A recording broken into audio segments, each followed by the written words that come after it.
Hello everyone, कैसे हो आप सभी। आई होप सब बढ़िया होंगे। तो चलिए शुरू करते हैं अपना ये टॉपिक जो कि है एल्गी, और ये प्लांट किंगडम का अपना सेकेंड लेक्चर होने वाला है। वैसे एल्गी एक पार्ट में तो पूरा कवर कर पाना थोड़ा सा मुश्किल है। एल्गी को हम दो पार्ट में पढ़ेंगे।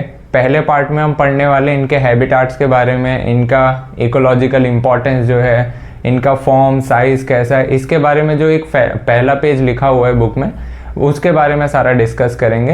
देन हम सेकेंड पार्ट में कोशिश करेंगे कि इसका क्लासिफिकेशन पढ़ेंगे, green algae, brown algae and आपका रेड एल्गी। तो इस तरह से लेके चलेंगे। ये चैप्टर वैसे ही इम्पॉर्टेंट तो है ही, जिसमें इस चैप्टर में सबसे ज़्यादा इम्पॉर्टेंट टॉपिक आपका एल्गी का ही है। इसमें सबसे ज़्यादा क्वेश्चंस भी आते हैं, और प्रॉब्लम यही होती है कि ये जल्दी से याद नहीं होते हैं, कन्फ्यूज़न बहुत सारा हो जाता है, सिमिलर चीज़ें मिल जाती हैं। बट कोशिश करेंगे हम कि कितना आसानी से हमें समझ में आए और लर्न भी हो जाए। तो कुछ बेसिक सी बातें कर लेते हैं जो एल्गी के बारे में हमें पता है कि ऑटोट्रॉफिक होती हैं, ये ग्रीन होती हैं, ये सब बातें। ठीक है ना। आओ, पहला तो हमें इनके बारे में ये पता है कि ये क्लोरोफिल इनमें होता है, क्लोरोफिल बियरिंग है। आप सबको भी पता होगा क्लोरोफिल ए इनमें मोस्टली प्रेजेंट होता है। सिंपल इनका स्ट्रक्चर होगा, साधारण से, कोई ऐसा कॉम्प्लेक्स नहीं होगा कि ऑर्गन हो, ऑर्गन सिस्टम हो जैसा कि एनिमल्स में होता था, या हायर प्लांट्स में आप देखते थे बड़ी बड़ी वेसल्स, जाइलम, फ्लोएम, ये सारी चीज़ें, ऐसा कुछ नहीं है। मतलब ये थैलॉइड हैं। थैलॉइड मतलब जिनमें आपका रूट, स्टेम, लीफ, ये सारी चीज़ें एब्सेंट होती हैं। रूट हो गया, स्टेम हो गया, लीव्स हो गया, ये कोई भी चीज़ें इनमें प्रेजेंट नहीं होगी। इसको हम थैलॉइड कह रहे हैं, मतलब टिश्यू लाइक। और क्या है, ये ऑटोट्रॉफिक हैं। ऑटोट्रॉफिक हैं, और हमें पता है ये सबसे ज़्यादा पानी में ही पाए जाते हैं, तो हम इन्हें लार्जली एक्वेटिक भी बोलते हैं। Largely aquatic. अब पानी भी दो तरीके का हो सकता है, एक तो साफ सुथरा पानी और एक नमकीन वाला। जैसे कि ये है फ्रेश वाटर, ये फ्रेश वाटर में पाए जाएंगे, और ये मैरीन वाटर में पाए जाएंगे। वैसे फ्रेश वाटर में आपका मेनली ग्रीन एल्गी पाया जाता है, मैरीन वाटर में आपके brown algae and red algae ज़्यादा पाए जाते हैं। ये हम आगे डिटेल में और इसके बारे में चर्चा भी करेंगे। इनके और भी कुछ अदर हैबिटाट्स होते हैं, मतलब ये और भी किस जगह पर पाए जा सकते हैं। जैसे कि ये गीली चट्टानों पर पाए जाएंगे, जिसे आप मॉइस्ट स्टोन्स कह रहे हो। मॉइस्ट स्टोन्स गीली मिट्टी में पाए जाएंगे। मॉइस्ट सॉइल गीली लकड़ियों पर पाए जाएंगे जो बारिश से भीग चुकी हैं। मॉइस्ट वुड मतलब मोस्टली ये पानी से रिलेटेड जगह पर ही पाए जा रहे हैं। ये पॉइंट यहाँ पर आप थोड़ा ध्यान रखना, इसको मैं आगे जाके कनेक्ट करूँगा। आपका ये लार्जली एक्वेटिक वाला पॉइंट, ये आगे जाके मैं कनेक्ट भी करूँगा। इस पे थोड़ा फोकस रखना कि ये मोस्टली एक्वेटिक होते हैं। एक तो ये यहाँ पर, या फिर किसी ऑर्गेनिजम्स के साथ भी तो पाए जा सकते हैं, जिसको आप एसोसिएशन बोलते हो। पिछले भी चैप्टर्स में आपने पढ़ा होगा एसोसिएशन। जब एल्गी किसी फंगस के साथ एसोसिएटेड होता है, एक दूसरे में बेनिफिट्स को शेयर कर रहा होता है, तो उस एसोसिएशन को हम लाइकेंस बोलते थे। अगर एसोसिएशन इनका फंगस के साथ है, उन्हीं एसोसिएशंस को हम कह रहे थे लाइकेंस। और आपकी बुक में एक और चीज़ लिखा है कि अगर ये किसी एनिमल के ऊपर पाए जा रहे हैं या उनके साथ पाए जा रहे हैं, तो उनका एक एग्जाम्पल लिखा है स्लॉथ बियर। एनिमल्स में आपका एग्जाम्पल है स्लॉथ बियर। भालू होता है ये, काला काला। मतलब आपने ये भी देखा होगा रामायण में जो जामवन जी थे भालू जैसे, वो स्लॉथ बियर उसे हम कह रहे हैं। ठीक है, ये अपना फिलहाल स्टार्टिंग के कुछ चीज़ें थी जो इनके बारे में बेसिक हमें जानना था। अभी इसके बाद देख लेते हैं इनका साइज़ कैसा होता है, ये दिखते कैसे हैं, फॉर्म एंड साइज़ के बारे में। आप इसे नोट डाउन कर लो एक बार।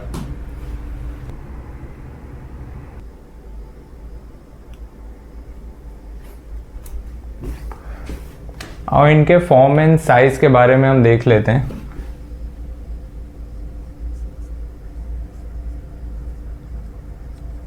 फॉर्म एंड साइज मतलब ये दिखते कैसे हैं और कितने बड़े हो सकते हैं।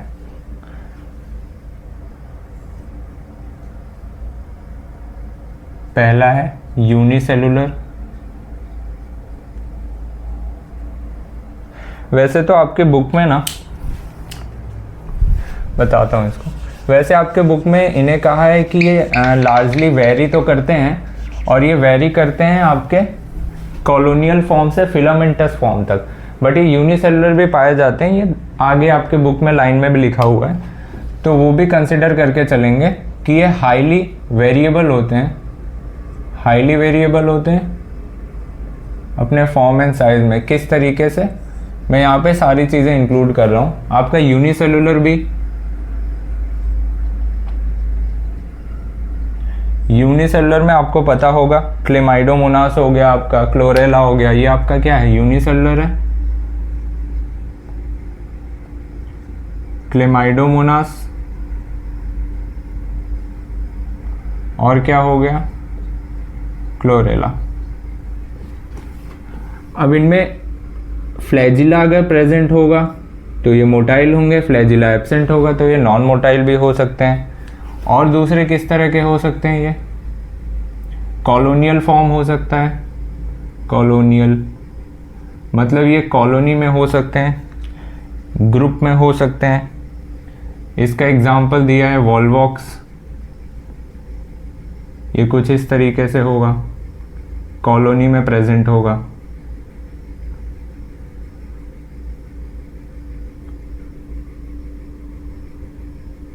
आप भी साथ साथ में बना सकते हो। ये कॉलोनियल फॉर्म है किसका, वोल्वॉक्स का। इनमें भी ये आपकी एक पेरेंट कॉलोनी होती है, देन आपकी एक डॉटर कॉलोनी होती है। जैसे ऐसे ही आप चाहो तो बना भी सकते हो साथ ही साथ।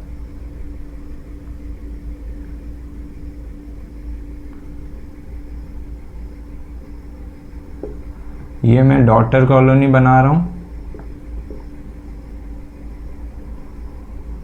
ठीक है।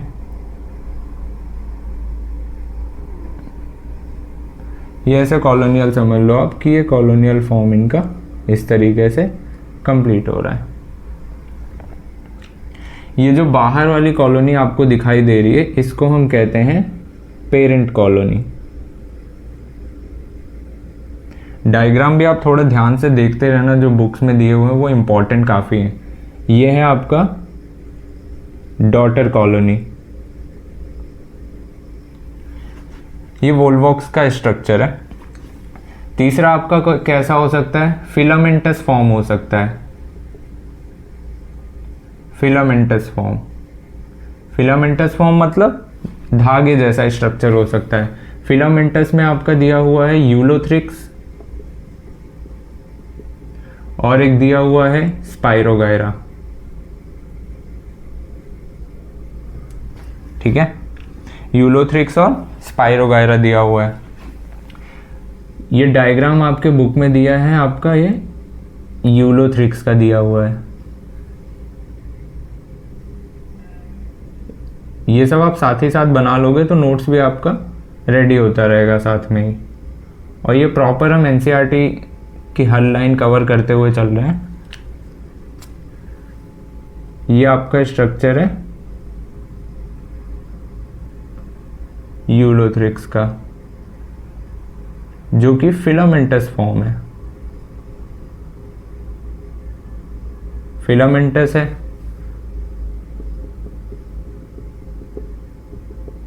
कुछ इस तरह से। और ये आपका यूलोथ्रिक्स का है डायग्राम, ठीक है। अगला इनका कैसा फॉर्म हो सकता है, ये ब्रांच फॉर्म में भी पाए जा सकते हैं। आप जब क्लासिफिकेशन पढ़ोगे तो उसमें कैल्प्स के बारे में लिखा है, जो कि ब्रांच फॉर्म में होता है,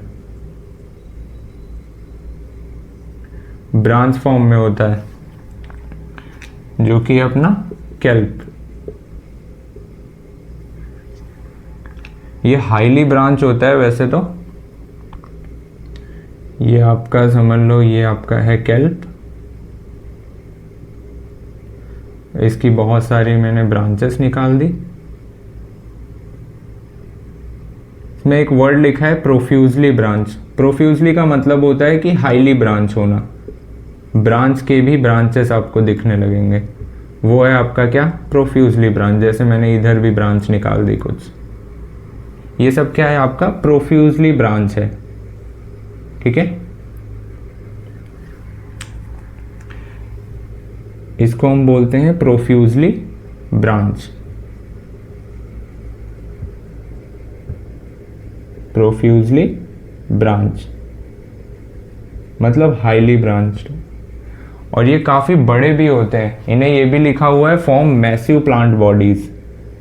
फॉर्म मैसिव प्लांट बॉडीज।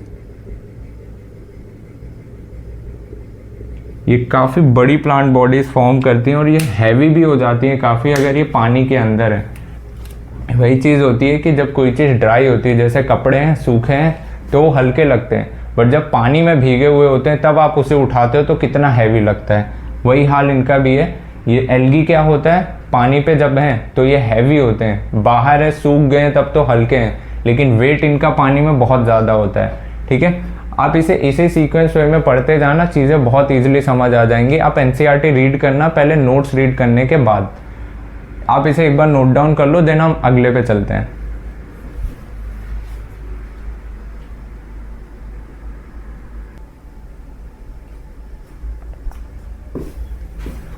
अब देखते हैं इनमें रिप्रोडक्शन किस किस तरीके का होता है।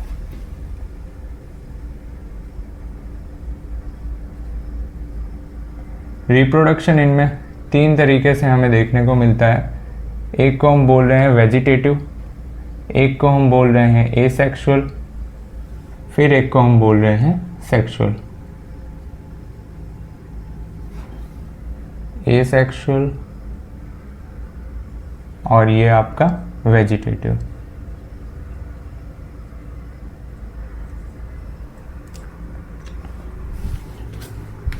ये वाला इम्पॉर्टेंट भी है, यहाँ से क्वेश्चंस आ रखे हैं, PYQs यहाँ से काफ़ी आ रखे हैं, तो इसको भी थोड़ा ध्यान से समझना। वेजिटेटिव देख लेते हैं। वेजिटेटिव में कैसा होता है, वेजिटेटिव में इनका मेनली फ्रेगमेंटेशन के थ्रू होगा, बाय फ्रेगमेंटेशन। फ्रेगमेंटेशन मतलब हर एक फ्रेगमेंट टूटेगा और एक नया ऑर्गेनिज्म, एक नया थैलस बना देगा। ये मान लो इनकी कोई फॉर्म है, इनका कोई थैलस है, इसको मैंने ब्रेक किया 2 या 3 पार्ट में, जो भी आप ब्रेक करो, और इनका हर एक पार्ट एक नया प्लांट बॉडी फॉर्म कर देता है। ये हम फ्रेगमेंटेशन कह रहे हैं। ओके, एक नया प्लांट बॉडी ये फॉर्म कर देगा। मतलब मैं ये लिख सकता हूं कि ईच फ्रेगमेंट्स, हर टुकड़े एक नया थैलस बना सकते हैं। Each fragment form new thallus. हर फ्रेगमेंट इनका एक नया थैलस बना सकते हैं। दूसरा है अपना क्या, एसेक्सुअल। एसेक्सुअल में मेनली ये स्पोर्स के थ्रू करते हैं, बाय फॉर्मेशन ऑफ वो भी different type of spore, different types of spores, जिनमें से मोस्ट कॉमन आपका जूस्पोर है। मोस्ट कॉमन आपका है जूस्पोर्स। जूस्पोर्स इनमें फ्लैजिला होते हैं, ये मोटाइल होते हैं। मान लो ये कुछ इस तरीके से हैं जूस्पोर्स, आपके ढेर सारे हो सकते हैं। और ये सब हर एक स्पोर जर्मिनेट करेगा और क्या बनाएगा, न्यू प्लांट्स या न्यू थैलस बना देगा। जैसे हम बीज नहीं बोते हैं उसे हमने ज़मीन में डाला, वो डायरेक्ट क्या हुआ, जर्मिनेट कर गया, उग गया। ये कोई गैमेट्स वाली चीज़ नहीं है कि दो चीज़ फ्यूज़ हुए उसके बाद ऑर्गेनिज्म बना। ये डायरेक्ट क्या है, स्पोर से ये सीधा जर्मिनेट करता है, एक नया प्लांट बना देता है। ये क्या है आपका, स्पोर्स है, ठीक है। ये स्पोर्स न्यू प्लांट बना देता है। सेक्सुअल में अभी हम देख रहे हैं कि ये फ्यूजन ऑफ टू गैमेट से होता है, bye fusion of two gametes. अच्छा, दो गैमेट के फ्यूजन से होगा, सेक्सुअल रिप्रोडक्शन है, ठीक है।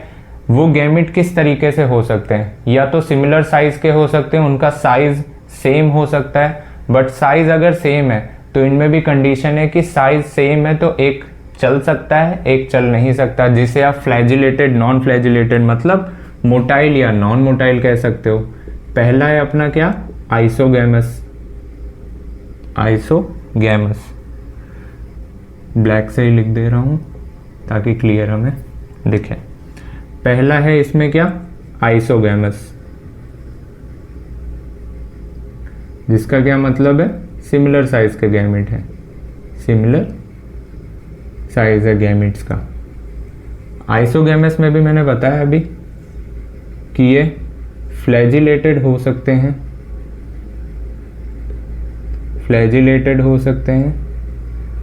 या नॉन फ्लैजिलेटेड हो सकते हैं, नॉन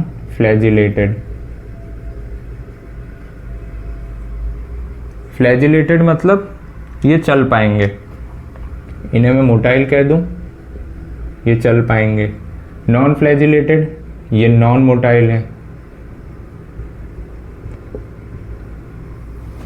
जिनके पूंछ होती है फ्लैजिलेटेड, जिनके नहीं होती नॉन फ्लैजिलेटेड।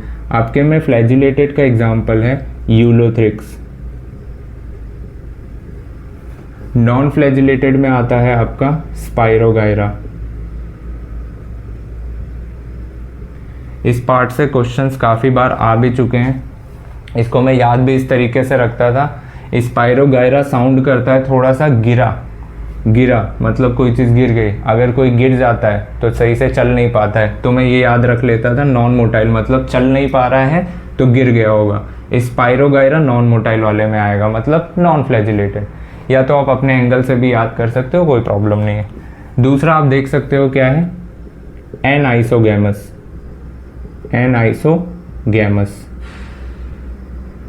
मतलब डिसिमिलर होंगे, मतलब जिनकी साइज मैच नहीं करती।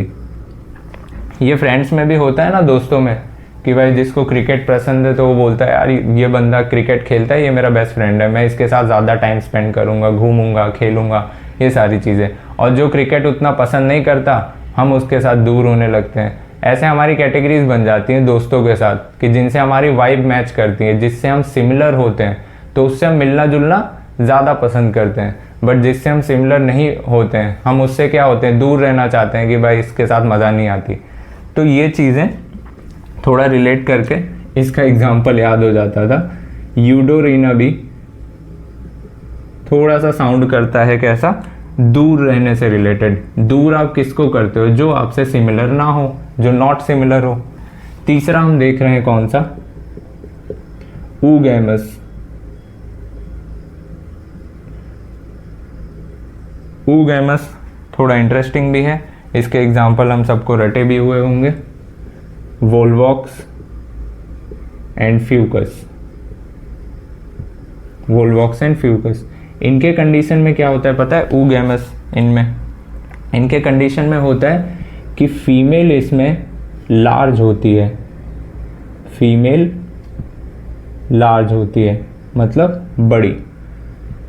फीमेल लार्ज होगी और मेल छोटा होगा, मेल स्मॉल होगा।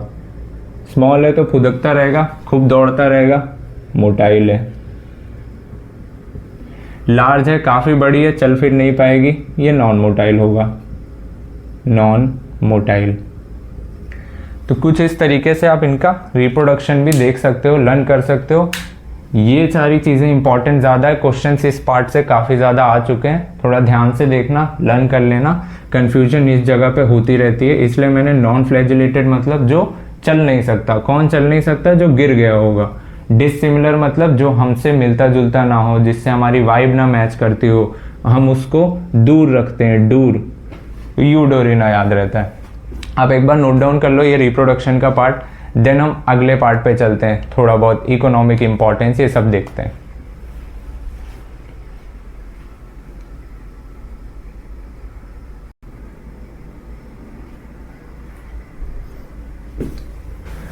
चलो अगला देखते हैं हम, इकोनॉमिक इंपॉर्टेंस देख रहे हैं इनकी। इकोनॉमिक इंपॉर्टेंस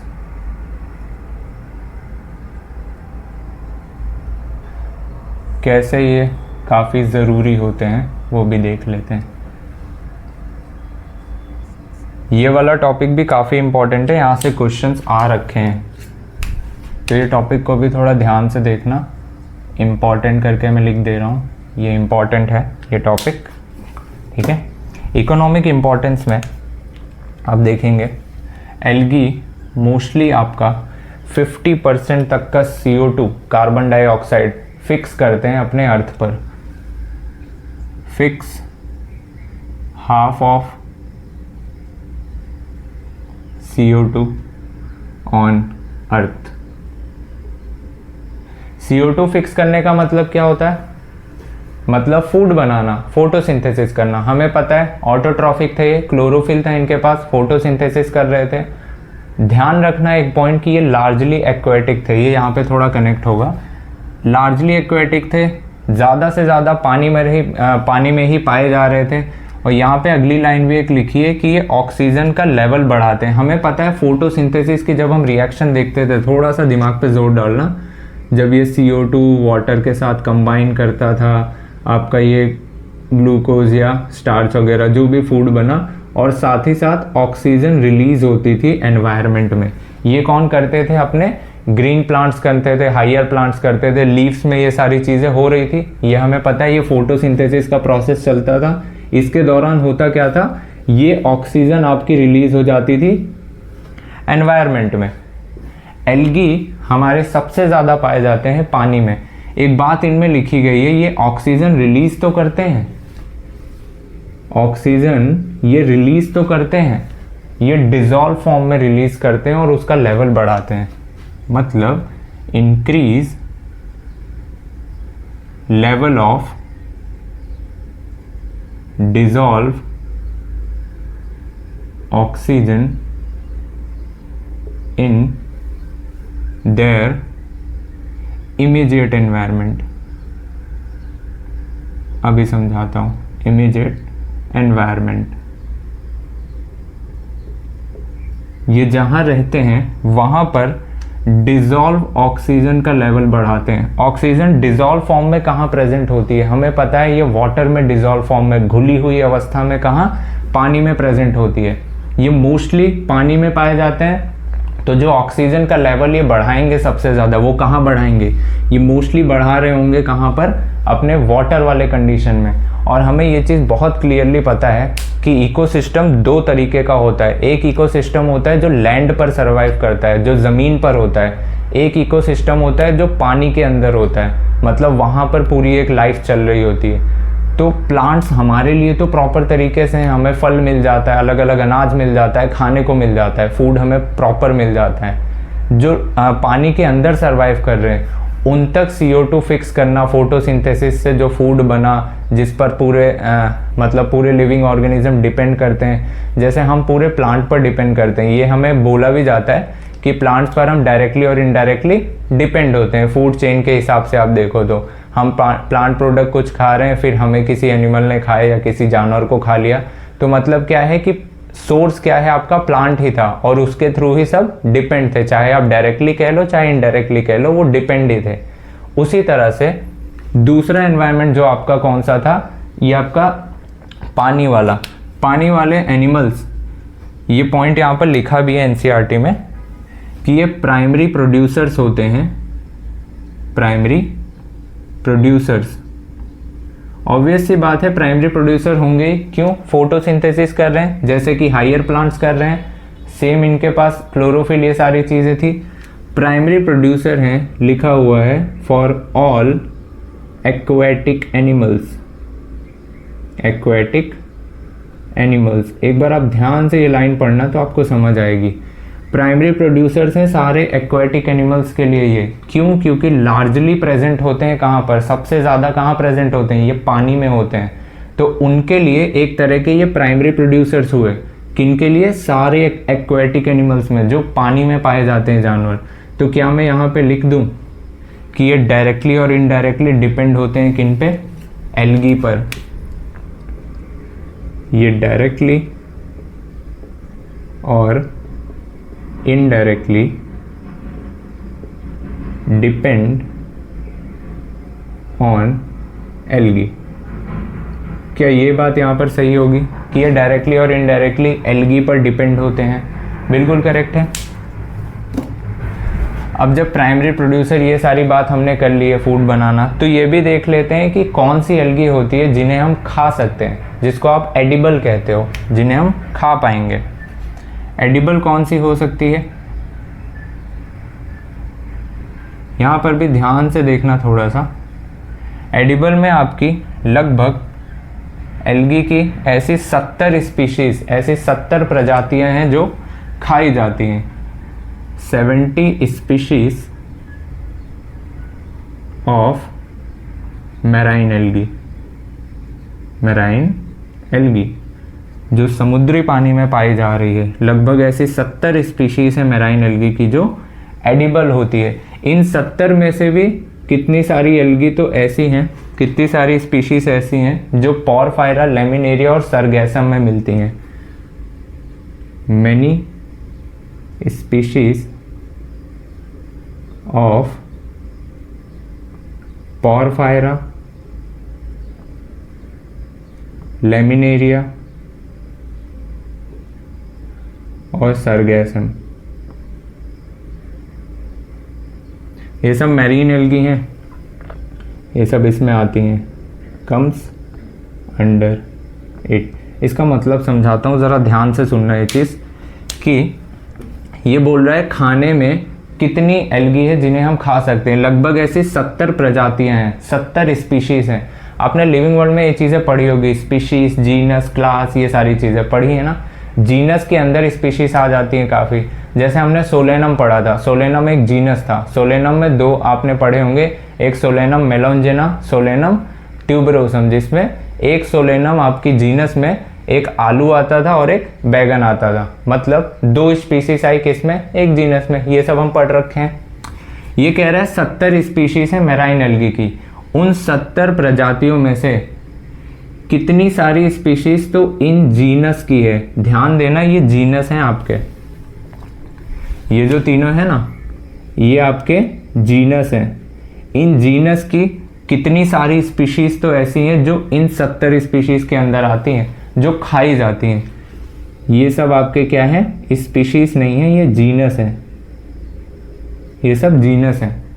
इनके अंदर कितनी सारी स्पीशीज ऐसी होती हैं जो आती हैं किसके अंदर? इस कैटेगरी के अंदर, जो खाई जाती हैं, जो एडिबल है।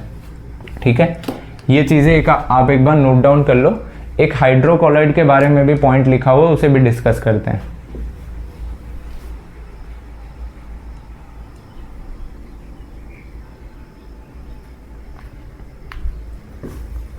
अगला देखते हैं हाइड्रोकोलॉइड, मतलब जो पानी को होल्ड कर सकता है ऐसा सब्सटेंस, वो एल्गी भी रिलीज करती है।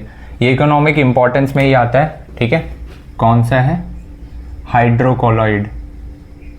हाइड्रोकोलॉइड, इसी को हम बोलते हैं water holding substance. Holding substance जो पानी को रोक के रख सकता है, उसे हम कह रहे हैं वाटर होल्डिंग सब्सटेंस। ये प्रोड्यूस कौन करते हैं? मेनली प्रोड्यूस्ड बाय, प्रोड्यूस करते हैं आपके मैराइन फॉर्म, जो समुद्र में पाए जाती हैं एल्गी, वो इन्हें प्रोड्यूस करते हैं। प्रोड्यूस बाय मैराइन फॉर्म, वो भी मैराइन में कौन से? आपके ब्राउन एल्गी हो गई और आपका रेड एल्गी। ब्राउन और आपकी रेड एल्गी, ब्राउन एल्गी और आपकी रेड एल्गी। ये इसको प्रोड्यूस करती हैं किसे? हाइड्रोकोलॉइड को, जो वाटर होल्डिंग सब्सटेंस है। ये वाटर होल्डिंग सब्सटेंस ना बहुत ज़्यादा यूज़ भी किया जाता है क्योंकि पानी को होल्ड कर सकता है। हमें कोई भी चीज़ एक देश से दूसरे देश अगर ले जाना है जिसे लगातार पानी की ज़रूरत है, तो हम इस सब्सटेंस का यूज़ करके उसमें उसको रख देते हैं और एक जगह से दूसरी जगह ले जाते हैं। तो क्या मैं इसको कह दूं कि ये कमर्शियली यूज्ड होता है? Used commercially. जिनमें से भी सबसे ज़्यादा एक अगार नाम का है हाइड्रोकोलॉइड सब्सटेंस, वो सबसे ज़्यादा यूज होता है अभी के भी टाइम पे। देखो इनमें क्या है, ये जो मेरीन फॉर्म है, ये जो हाइड्रोकोलॉइड प्रोड्यूस कर रहे हैं, ब्राउन एल्गी जो प्रोड्यूस करती है उसे हम बोलते हैं एल्जिन। रेड एल्गी अपना कौन सा प्रोड्यूस करती है? काराजीन, काराजीन। आर इससे आप रेड याद कर सकते हो, कुछ बस छोटे मोटे तरीके आपको ध्यान रहेंगे। इसमें आपका एक सबसे ज़्यादा यूज़ होने वाला सब्सटेंस है अगार।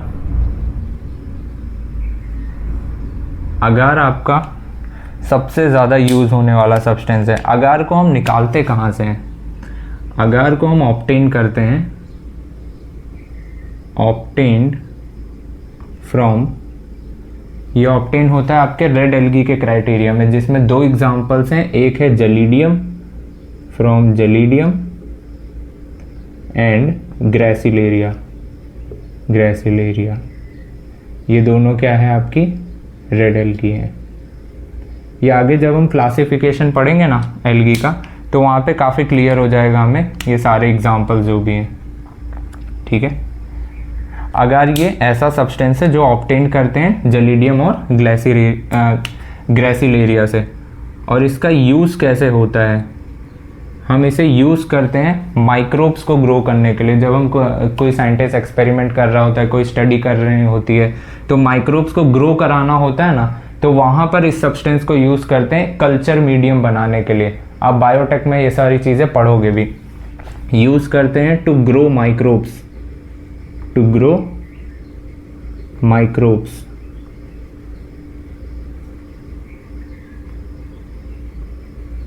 माइक्रोब्स को ग्रो करने के लिए, या तो आइसक्रीम या जेली बनाने के लिए, जेली आप जेली वाली टॉफ़ी खाए होगे ना, वो सारी चीज़ों में यूज़ होता है, या तो आइसक्रीम बनाने में यूज़ होगा। Use in preparation of ice creams and jellies, इन सब में ये यूज़ होता है। ठीक है, एक लास्ट पॉइंट ज़रा सा लिख लो। क्लोरेला के बारे में लिखा है, जो कि सिंगल सेल की एल्गी है। स्पिरुलिना आपका आता है वैसे तो बैक्टीरिया में, इसलिए हम क्लोरेला को यहाँ पे लिख रहे हैं। क्लोरेला सिंगल सेल की एक एल्गी है जो एक हाई प्रोटीन का सोर्स भी है। क्लोरेला, देखो क्लोरेला क्या है आपका? सिंगल सेल की प्रोटीन है जो यूज़ की जाती है स्पेस ट्रैवलर्स द्वारा। ये एक सिंगल सेल की प्रोटीन है, use by space travellers, use by space travellers, ताकि स्पेस में जाने के बाद कोई ढेर सारा खाना लेकर ना जाना पड़े। प्रोटीन का एक अच्छा खासा सोर्स होता है, हल्का भी होता है, इसे कैरी करके ले जाना भी काफ़ी आसान होता है। इस वजह से हम इसे स्पेस ट्रैवलर्स इसको ज़्यादा यूज़ करते हैं। तो एक बार आप नोट डाउन भी कर लो और अच्छे से रिवाइज कर लो। एक बार नोट्स आप अच्छे से पढ़ लोगे ना, उसके बाद जब आप एनसीईआरटी पढ़ना तो आपको बहुत मज़ा आएगी, चीज़ें क्लियरली समझ आने लग जाएंगी। ठीक है, तब तक मिलते हैं अपने नेक्स्ट वीडियो में। उस वीडियो में हम बात करेंगे, अभी तो ये एल्गी के इंट्रोडक्शन का जो प्रॉपर एक पार्ट था वो हमने कवर किया है। सेकेंड पार्ट में हम कवर करेंगे क्लासिफिकेशन ऑफ एल्गी, जिसमें हम green algae, brown algae, red algae के बारे में डिटेल में पढ़ने वाले हैं। तो इसे एक बार रिवाइज कर लो, अच्छे से समझ लो, एनसीईआरटी रीडिंग ज़रूर कर लेना, बहुत अच्छे से समझ आ जाएगी। मिलते हैं अपने नेक्स्ट वीडियो में। Thank you.